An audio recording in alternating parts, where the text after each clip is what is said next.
किशोर और पिद्दी दो भाई बहन थे। पिद्दी बहुत खर्चीले स्वभाव की थी। वो जितना कमाती अपने ऐशो आराम में पैसे उड़ा दिया करती। लेकिन किशोर समझदार था, घर को साथ लेकर चलना जानता था। अपनी बहन के जितना कमाता तो नहीं था, लेकिन फिर भी वो किसी तरह घर का खर्च चला लेता था।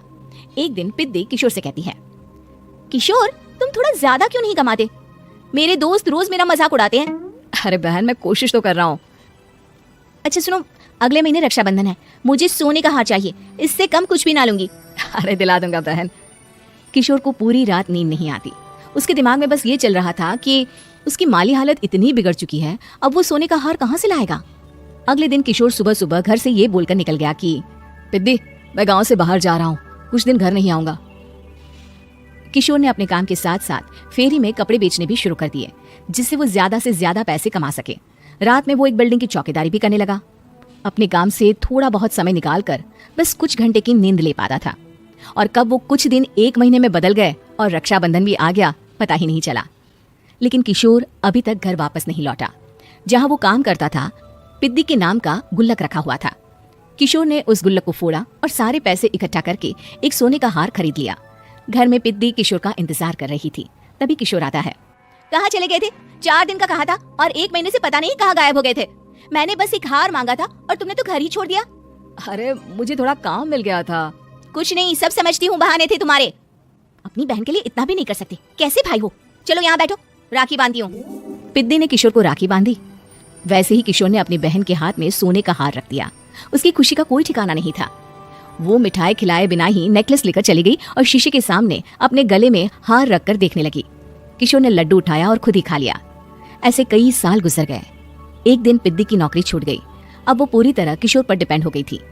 आए दिन किशोर को अपने महंगे महंगे शौक गिनाकर उससे पैसे मांगा करती थी। किशोर कुछ पैसे देना, मुझे पार्लर जाना है। किशोर बिना कुछ बोले उसे पैसे दे देता। ये क्या, 500? अरे इतने में तो मुझे पार्लर में एंट्री मिलेगी बस। अच्छा देता हूँ ना ज्यादा। वे कैसे भाई हो, अपनी बहन के लिए इतना भी नहीं कर सकते।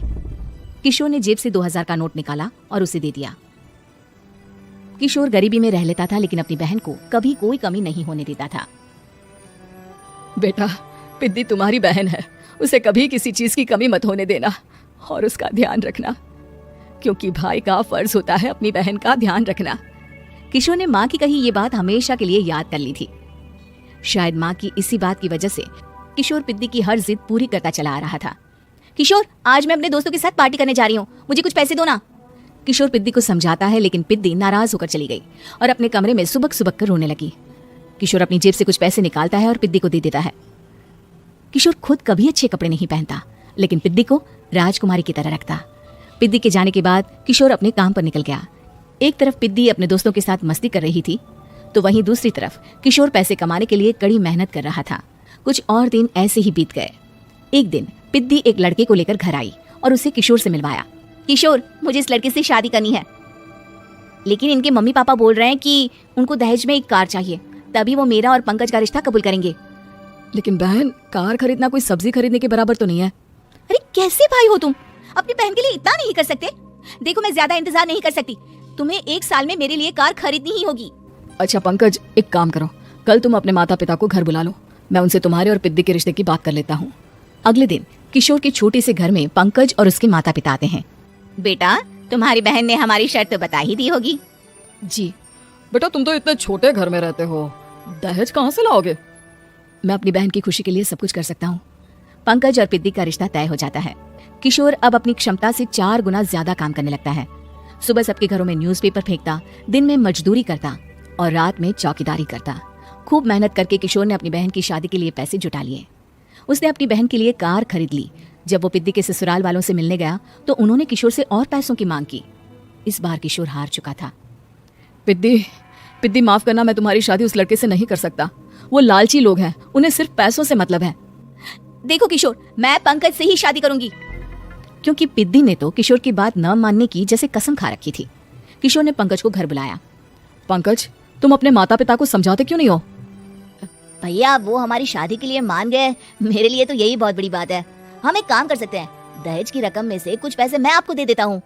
अरे लेकिन समाज वाले क्या कहेंगे? अरे जब दुनिया को पता चलेगा तब ना। अच्छा, कुछ पैसे मैं अपने मालिक से कर्ज में ले लेता हूँ। कुछ पैसे पंकज देता है, कुछ वो कर्जा लेता है। और अपनी उम्र भर की कमाई वो अपनी बहन की शादी में लगा देता है। आखिर में पंकज और पिद्दी की शादी हो जाती है। पिद्दी की विदाई के बाद किशोर बिल्कुल अकेला पड़ जाता है। अब उसका कमाने में भी मन नहीं लगता। उधारी वाले रोज घर में आकर बैठ जाते हैं। अरे किशोर, अब तो पिद्दी की शादी को 5 साल हो गए, अब तो हमारा पैसा लौटा दो। चाचा, पिद्दी के जाने के बाद किसी भी काम में मन नहीं लगता। अरे तो हमारा पैसा कैसे वापस मिलेगा? जी कुछ करता हूँ मैं। किशोर के ऊपर बहुत सा कर्जा चढ़ गया था, इसलिए उसने तय किया कि वो ये घर बेचकर सबके पैसे लौटा देगा। अगली सुबह शहर के किसी साहूकार को उसने अपना घर बेच दिया और सबके पैसे लौटा के वो गांव छोड़कर चला गया। पिद्दी ने शादी के बाद कभी अपने भाई का हाल तक नहीं पूछा। किशोर को फर्क नहीं पड़ता था, बस ससुराल में उसकी बहन खुश है ये जानकर उसे खुद की खुशी मिलती थी और ये सोचकर कि उसने माँ से किया हुआ वादा पूरा कर दिया। उम्मीद है कि आपको हमारी ये कहानी पसंद आई होगी। कृपया हमारे चैनल को सब्सक्राइब करें और सभी अपडेट्स के लिए बेल आइकन जरूर क्लिक करें और हाँ, वीडियो लाइक और शेयर करना मत भूलिएगा। Bye bye.